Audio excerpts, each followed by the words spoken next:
Welcome to Canada's Social Changemakers. My name is Justin Douglas, and today I'll be in conversation with Marianne Cerilli. She's the former member of the Legislative Assembly of Manitoba, a social changemaker and an advocate who was way before her time, and I'm very excited to be able to have a conversation with her today. Thank you, Marianne, for being here. Thank you, Justin. I'd just like to do a quick acknowledgement that I am in Victoria, British Columbia, which is part of the unceded territories of the Algonquin-speaking people, also known as the Songhees and Esquimalt First Nations, as well as the Wasanich peoples. Can you tell us a little bit about yourself, where you're from, where you are now, and how you started to get involved in social justice work? Well, I'm a first-generation Canadian. I was born in Toronto, and I've been living in Winnipeg since I was 6 years old. My family background is Italian. I did the DNA test, and it's like 97%. Ah. So the Cerilli side, my father's side, is from Sepino in Italy, which is near Rome. And my mother's side is from Termini in Sicily. And both families came to Canada. The Cerillis came just before the war started in 1939. So my grandfather and my great-grandfather came to Canada to build a railway. And they would go back to Italy and conceive more children. And then finally, they came and they went to Hornpain, actually, in Northern Ontario initially, because Antonio, my grandfather, was working for the railway. And my mother's side actually came through Chicago. And I think there was, my grandfather on that side was working in a mattress factory that caught fire. And I think it was after that that they decided to move to Canada. You know, I've been living in Winnipeg since 1968. That's the year that my father died, actually. So I was raised by my uncle, my dad's brother, and his wife, Alma, who's actually a Newfie. And I'm the youngest of 6 kids. But my mother actually was my dad's second wife. So my brothers and sisters have a different mother who passed away when my sister was only a couple months old. So there's quite a bit of loss in our early life in our family. And my mother, after our dad died, she couldn't cope with 6 kids. 5 weren't her own. And so we moved to Winnipeg with my aunt and uncle. And they took on raising, 6 kids. I was 6, my oldest brother was 16. And the story there was my uncle Al was a labor leader. He had worked his way up from being a cook on the trains to becoming a shop steward and an organizer, and eventually became a union rep and then the vice president of the CBRT and GW, which represented railway workers and truck drivers and hotels, all the CN hotels. So I grew up in a very political family. I grew up, working on elections since I could reach the mailbox. And, it was kind of by osmosis. I think I learned a lot of things just from being in the room when there were lots of political meetings and elections being run out of our house and different things like that. So I come from a family that's committed to social justice and environmental justice and working for social change. Which is amazing. And you've really sort of been able to do that. But were you always inclined to that sort of stuff? Because you got involved in social justice things at a very early age. And before it sort of became a topic du jour or like the thing to do, you were out there asking and demanding for these things like very early on, which is one of the reasons we would have a conversation. I think as a kid, I was a scrawny kid. I could run really fast. So I got really involved in athletics, particularly track and field and basketball. And I think I channeled a lot of my energy into that as a youngster. But I did a lot of art. I did a lot of writing. And if I look at things I wrote about, I think like a lot of kids, I had a poem published in my junior high yearbook about, racial discrimination, as we referred to it back then.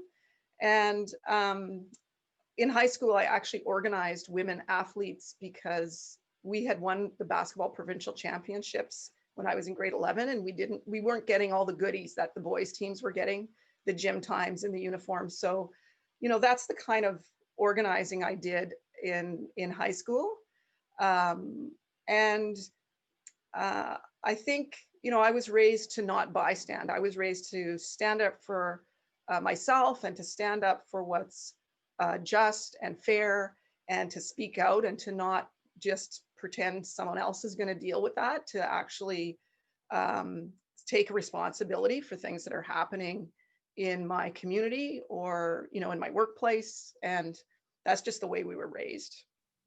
And then at 28 years old, you were elected as a member of the Legislative Assembly to Manitoba, probably one of the youngest women, certainly at the time, to be elected. Where did the sort of the inspiration to get involved in politics, and what was the experience like? Well, I would say I was politicized by my experience. Like, there was always obviously the influence of my family. And like I said, growing up around politicians and elections, and that was just normal. It was like part of the furniture. But my experience as a young woman, particularly in sport or working in politics, my experience as a young worker politicized me. And, my experience being in intimate relationships with men politicized me. I was in some not very healthy relationships when I was younger, and had some experiences that really made me a feminist and made me read and, seek to kind of understand my experience. And that's what politicized me and brought me to, become an NDP MLA just after my 29th birthday, actually. 29. And, so running in that election, I had already been the constituency president for the Deputy Premier of Manitoba, Muriel Smith, and she really encouraged me. So I got involved in her campaign, in the 80s. And when the government fell, I was her constituency president. And she was very encouraging. And I actually lost a nomination in a downtown seat and was parachuted into Radisson, which was my constituency. So I had to move back out from downtown into sort of the outskirts of the city. And just before I got elected, I was actually working as a guidance counselor in a vocational high school in Winnipeg. And those kids politicized me. Those kids politicized me in terms of my own experience as well as a young person. So it was pretty overwhelming. I was the only female guidance counselor on a staff of 5 of us. And I had, students that were coming to me with all sorts of big issues, from being sexually assaulted, pregnant, parents being in prison, dealing with addiction and all sorts of challenges. And what I really saw was that their problems weren't just personal problems, they were social problems, and they had political solutions. And it wasn't just about them being in counseling. There were systemic reasons why they were poor, and they were experiencing racism and all these other issues. So that's really what I took to the legislature in 1990 when I got elected, was the experience of those youth. And, I got hired as a guidance counselor when I was only 26. So I was pretty young. And I was just full of a sense of, justice. And got in there, and on my first term, as an opposition MLA, I was the environment critic. I was the critic for youth, sport and fitness, multiculturalism, immigration. I had 5 portfolios, and I just, worked on all of them and learned a ton from working with activists that were, in organizations in all those different areas. And it was an incredible experience. And you were really ahead of the game. I mean, you were an advocate for gay rights, for Sven Robinson as one of the leaders. of the party way before it was, again, a more socially acceptable topic, as you mentioned, women's rights, minority rights. And so having been in the legislature provincially for a period of time, do you feel, how do you reflect upon the experience? Do you feel you were able to make a positive contribution? And what was your experience with the sort of system as it exists? Yeah, I feel like I was really able to make an impact. And I think part of it was my commitment to community development. And that's what I've been doing ever since is, community development to me is a bottom up, empowering, engaging, participatory activity that's about democracy and people actually having not just a say, but a hand in shaping their own community and their own future. And I really brought that to my constituency work, to my critic work as an MLA, and to my party work as a New Democrat. And um, and I now really subscribe to what I call green labor, which is that's where I think the future is in terms of, the NDP and the relationship between the labor movement and Indigenous communities and the environment and youth. I think it's forging this coalition to address the sort of corporate agenda that we have and the inequity and the environmental destruction and, the climate clock ticking.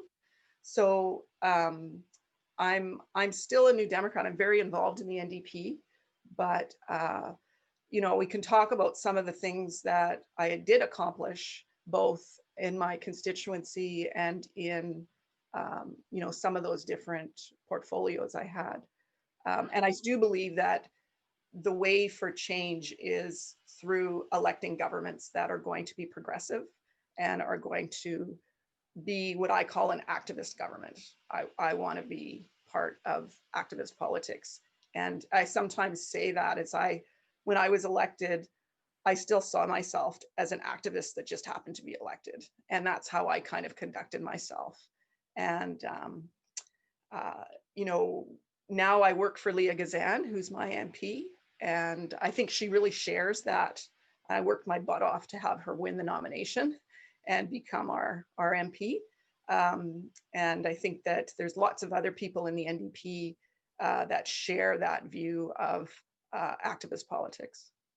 Yeah, I agree. I mean, whether it's the NDP or Green or anyone who's sort of on the progressive spectrum, working together. And we'll talk about that a little bit more again later on. But after you have this sort of tenure as a politician and that comes to an end, then you have to go through a process of redefining your professional self. And you've really done that through activism. And you run a program called The Art of Change. And can you talk a little bit about what you're doing now and how you transitioned out of politics into the activist you've become? Okay, I was really fortunate. I mean, what I ended up doing was I think I'll share this because one of the things that really did it for me was the NDP brought in corporate tax cuts in Manitoba, and it wasn't thoroughly debated in caucus. And I felt really betrayed by that. And I decided to leave the constituency. And by the end of my mandate, there were a number of other MLAs that were leaving. So I ended up challenging a nomination in the constituency of another MLA who was retiring, where I live now in Wolseley.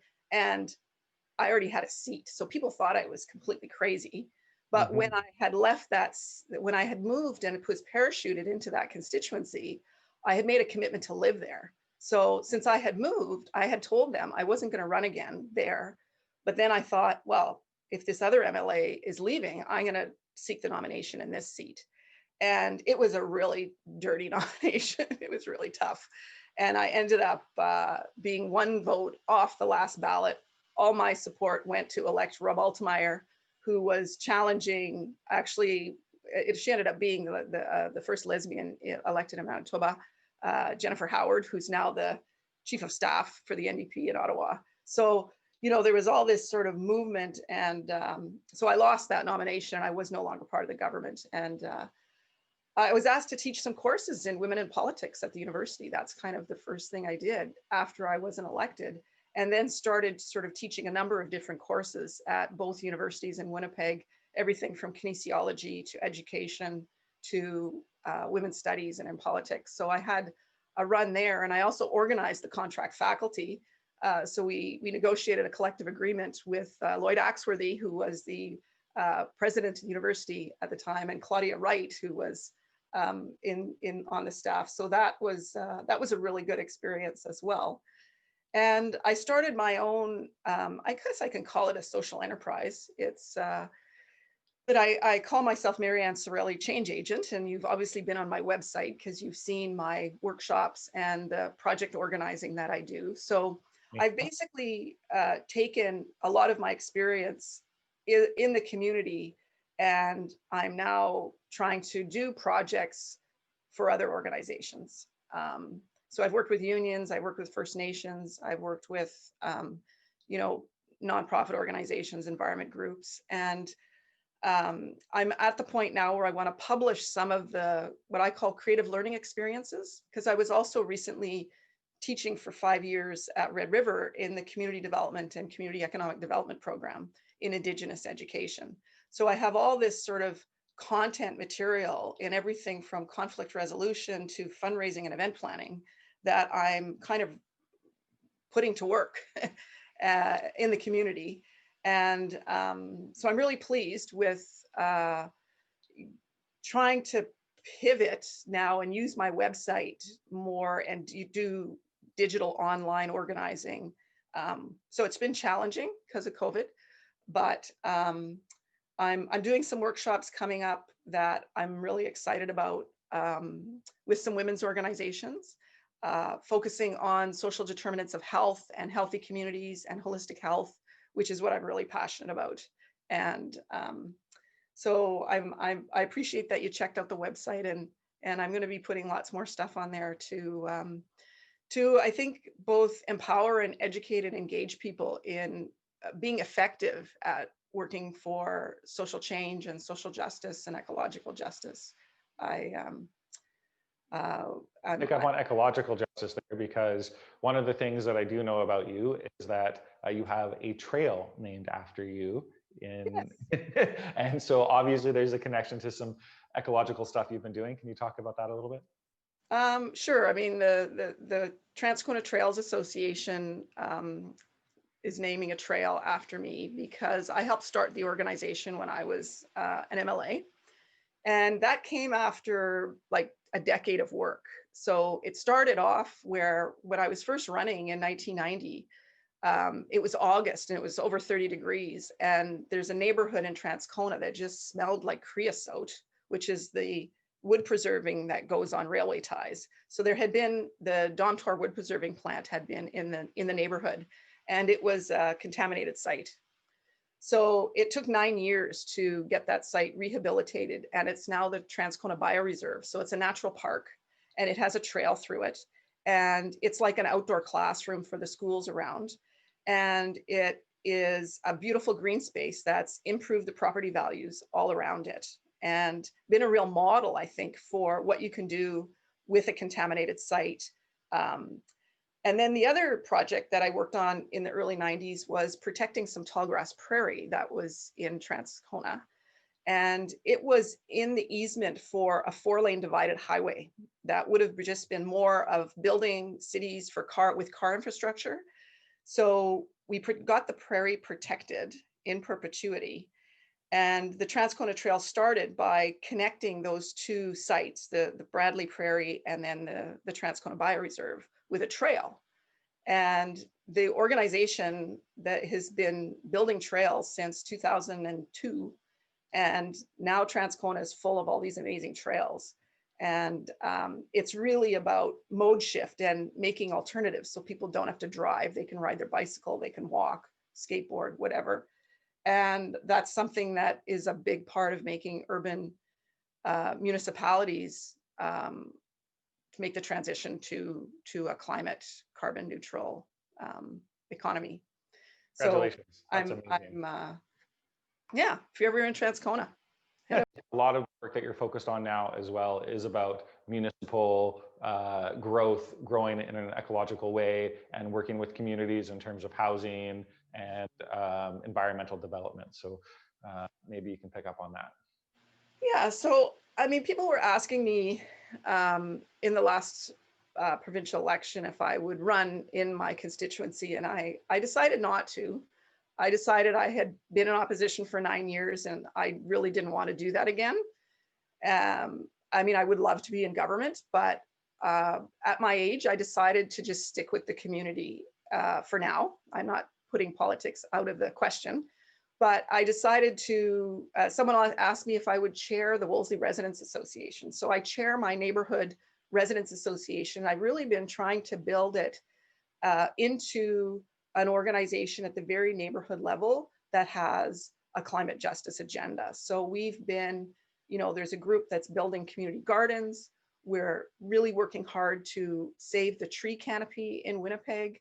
We had an event on plastic reduction. We did events on active transportation, and this whole agenda of what cities need to do to make the transition and become sustainable and become, you know, carbon neutral. And so I'm pretty excited about the work now organizing across the city and working with other resident groups to really have a bottom-up climate agenda that's grounded in our neighborhoods. We also did an event on energy efficiency for older homes recently, and working to develop sort of a program for energy efficiency that's community-based, because a lot of the programs with Manitoba Hydro focus on individual homeowners. So, you know, I feel like I can kind of combine what I did at Red River with social enterprise and what I did at Red River with you know, healthy communities work into programs now that can really accelerate change. Yeah. Amazing. And I think that also ties into the sort of the question I had before about the system and how we bring in sort of the bottom up community approach into dealing with the sort of issues of our time, climate change, fossil fuels, the living wage, which I'll touch on again in a minute, but how we do a bottom up approach and bring that into this government structure, which is a very top heavy sort of down approach, and how we sort of merge those things together. And do you think the system is sort of able to deal with these topics like climate change? And if not, how do we bring the community approach into that? Yeah, that's a great question. And I think that's where politics has to go.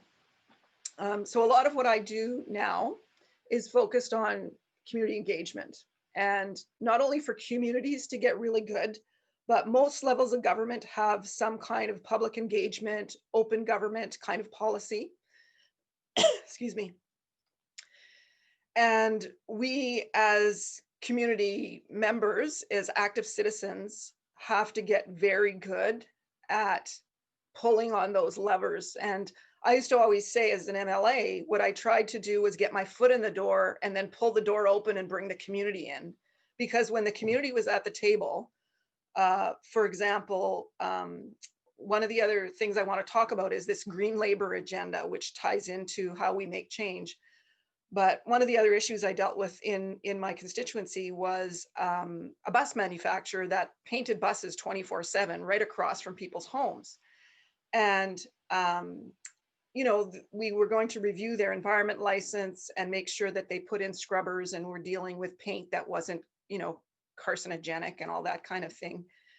But it was also a way to see how, when the community were sitting down face to face with the owners and managers of that company, that's when things changed. And we also were really effective in working with the Workplace Safety and Health Committee from the union in the plant. And it was really eye-opening and exciting to see when we said, you know, we're going to have solidarity between the community and the workers in the plant, that the workers didn't want to do something that was going to harm the neighbors that were living around it. And the neighbors wanted to make sure that the workers were also going to be protected. And that, to me, is the kind of alliance that green labor is all about. And that's what I'm writing about. That's what I'm trying to organize around. And to me, that's the future. in terms of, transitioning industries that are polluting, that are carbon-based, and transitioning them away to more sustainable practices. Yeah, I hope so, because there's such an individual responsibility, and then there's also sort of the idea of a corporate responsibility. And so much of the work that we do as individuals to make these changes are then compounded by the capitalist system that we live in, where it's profits over people and profits over the environment. And so trying to really shift those into, as you called it, sort of a green labor economy. And so maybe can you just pick up on that for people who might not be familiar with the term? How would you define it, and how can people I, sort of, I mean, it's a yeah. term that I use. Green labor is got, like I'm actually writing about this as a book or as a training, really.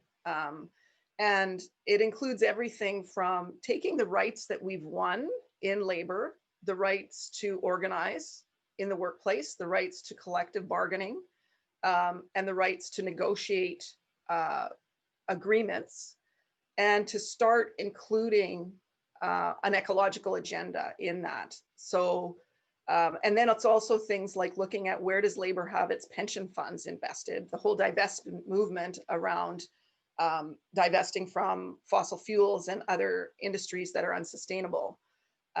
So people seeing themselves not just as consumers, but as economic actors in our workplace and as producers, and how we can organize on that basis. Because a lot of the environment stuff that we get is how to make your home energy efficient and buy green products. But really, it's acting in our workplaces where we can have a big impact. So that's the idea of organizing around a green labor agenda. Yeah, and you have really been ahead of your time. I've said that a couple of times throughout this interview, but you've been ahead of the time, ahead of the curve, calling for policies before they were necessarily opened or receptive by the general population. And I'm thinking specifically of a universal living wage. There's different ways that people call it, but a guaranteed basic income. And you were asking or calling for that in the Center for Policy Alternatives way back before COVID, way back before other people were making the same type of call. Now that we are in this COVID-19 pandemic and we've seen more openness towards a universal basic income, where do you think we stand on that? Well, I first want to say that Canadians maybe need more labor education because living wages are not a new thing. I mean, 1919 strike in Winnipeg was fought over the right to organize unions and, living wages, basically. So this is not a new idea, and it's not a new fight. And I think that Canadians also need to really appreciate what the labor movement has done for this country, not only in terms of the right to collective bargain and having, union contracts that pay a decent wage, workplace safety and health, pensions. We often say it's the labor movement are the people that brought you the weekend, the 40-hour work week. But also social policy in universal healthcare, public education, public housing. Like there's just this whole social safety net that has been won through the relationship between labor and political party, the NDP, that represents labor. And that is the biggest fight we have. The labor movement is, I think, the most powerful movement we have to address the corporate agenda. And it's taken a lot of hits since the free trade fight, and it's struggled to kind of hold on to what we have rather than being able to sort of advance an agenda. I think that generations coming up are realizing this, and the inequity that's occurred, with the 1% holding so much wealth and power. That's what we need to change. So we need very many tools to redistribute wealth in our society. So one of those tools is wages. Companies can give employees share options. There's the taxation of wealth. It horrifies me to see that motion just put forward in Parliament was defeated by the Conservatives, Liberals, and Bloc MPs, and it was a wealth tax on over $20 million. It wasn't it wasn't an outrageous wealth tax. It was a step in the right direction. So those are the policies that are going to reshape our economy.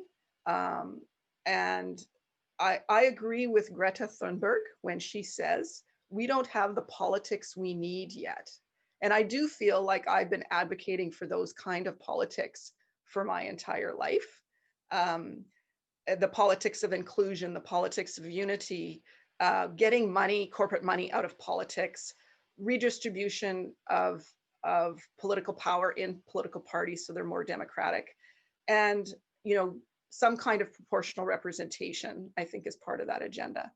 And then also, I'm really interested in that whole community engagement agenda, which is really democracy between elections. So I don't put my effort into the fight for proportional representation. I'm putting my effort into, I want democracy during the 5 years or 4 years between those elections. And how do we organize ourselves for that?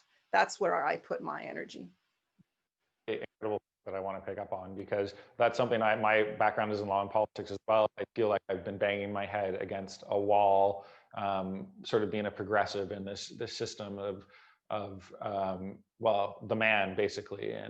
And when we vote, it does feel like we vote for someone to represent us, but then we have no engagement within the political system for the interim periods.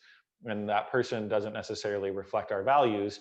Then how do we engage in this system? And it seems like there is a large portion of people who just don't engage. They're just like, politics doesn't interest me. It's a system that doesn't represent me. I don't care. I've just checked out. And I think that checkout leads to the ability of the powers that be to have more control over things. Because if people aren't engaged, then these policies, like the wealth tax that you just mentioned, can get passed without any repercussions from the general population. And so that's a really good point that I just wanted. Not voting is a vote for the status quo. Yeah. So, but apathy and cynicism are easy to understand, but I see them as a privilege that we can't afford. So I had an MLA tell me the other day that after talking to me, they were inspired to do more. And I'm like, yes, that's what I want to do. I want to inspire people to get involved in their neighborhood, get involved in a political party, in their union, in some kind of community organization. And I think the mobilization of people into whatever sphere they want to get involved in, that's big part of the solution. And the way to do that is, I think, also really diverse. But sometimes the messages coming from political leaders is, if you don't like it, then throw me out in 5 years or 4 years. And that to me is not, it's not like that's my only lever, is a vote every few years. I think that we have to reshape government and political parties so that there's more accountability and transparency, and that people actually have a say in their destiny. So one of the big things with my work now through my Marianne Cerilli Change Agent, my little motto is community development for health, sustainability, and peace. And it's being able to organize ourselves in a way that is going to leverage our collective power. Incredible. What are your thoughts about how to get progressive government in power? Yeah, it's really challenging. We were really deceived and let down with the Liberals promising proportional representation and then changing their mind and saying there wasn't a consensus. I mean, what else do they do where they need a consensus? It was ridiculous. So I think the organizing that we're doing is a big part of that. I really believe in organizing around issues, and there's this relationship between the NDP and the Greens. They're talking about this one-time alliance. So I've read that proposal. I don't think it's fair to the NDP because it ascribes 50% to both parties to have seats where the other party wouldn't run somebody. And I don't think that's proportional representative of the reality that we have right now with the NDP having way more seats than the Greens. So I don't think it's fair. I also don't support, I think the Greens are another greener Liberal party. That's how I view the Greens. And a lot of people that voted Dimitri in the last in the leadership contest. It's really interesting to see what they're going to do because they're more on an eco-socialist kind of agenda and an anti-corporate green agenda.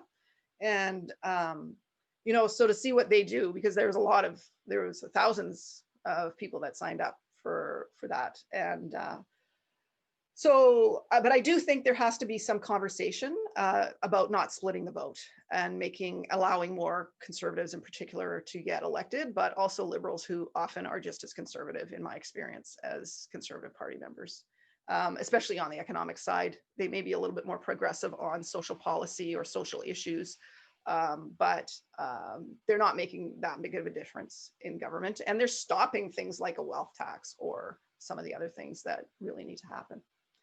So we have our work cut out for us. It's not going to be easy, and people do have to put the issues and progress ahead of partisanship. Off that a little bit, you have spent a lot of time working. You mentioned you self-identify as a feminist. You've spent a lot of time working with different women's groups. Can you talk about sort of the work you do with women? After I left the legislature, I started teaching in women in politics courses, and I started teaching a course with women's studies. And because I'm a feminist, I applied for a job at a women's center that was looking for an advocate. And I worked there for 8 years, and I started the HOMES program, which stood for, or it still exists. It stands for Housing Options Mentoring Economic Security. And we consulted with women in the neighborhood, and their two big issues were finding and keeping decent housing and dealing with welfare, dealing with the welfare trap, the very, very measly low rates in welfare, and the nasty workers. And so that's what I did for 10 years, was mentoring women in the core area who also had been homeless, had been in abusive relationships, had addiction.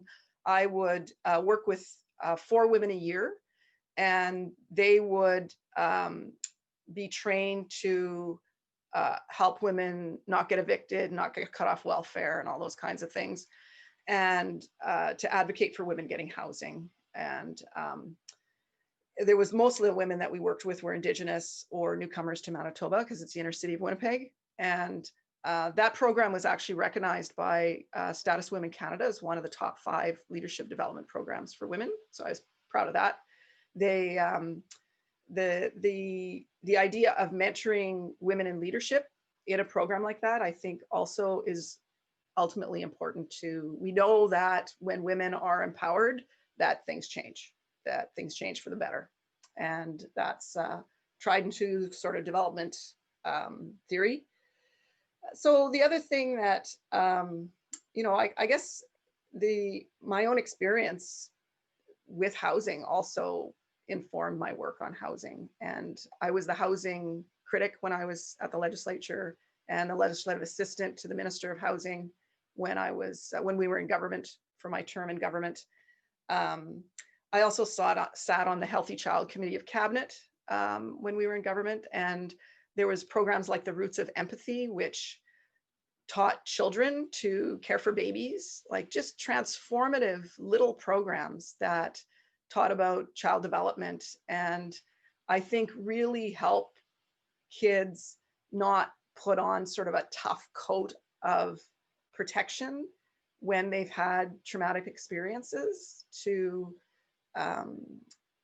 be able to care for a baby when you're a little kid yourself, I think is a really important thing. So there's just all these, experiences that I now try to translate into working with the women's organizations I'm working with now. I'm going to be working with the Margaret Lawrence Endowment Fund, which is connecting all the women's studies programs at the different universities in Manitoba. So that's pretty cool. And I'm going to be working with a women's organization coming up that is called Women Healing for Change. And I used to be part of this organization back in the 80s. And it's connecting the idea that if we want to be really good activists, if we want to be successful, if we want to be collaborative, we need to address our own internalized oppression and our own internalized hurt and wounds. And that's what this Women's Healing for Change is about. And I just love that idea. So now I'm going to do some work with them and I've developed this workshop over the years that focuses on holistic health, determinants of health, social and ecological determinants of health, and healthy communities. And I've created a tool that I call the Change Matrix that helps us translate change goals into public policy and programs. So I'm developing that to do with a whole variety of different groups. So that's one of the things I'm up to now. Wow, thank you so much, Marianne Cerilli. I find you to be such an inspiring Canadian, someone who's worked in the system, has been an outspoken member of it, and continues to be an activist despite all of it. The work that you're doing is amazing. It deserves incredible recognition. The website will be included in the link below with this interview. I would really encourage anyone watching this interview to learn more about Marianne, the work that she's doing, and how you can also become a social change maker and an activist in your community. Thank you again, Marianne. Thank you for speaking with me. Thank you, Justin. This is a very cool project you're doing, Justin. I think this is also adding to our work for change in Canada. Thank you very much. Thank you.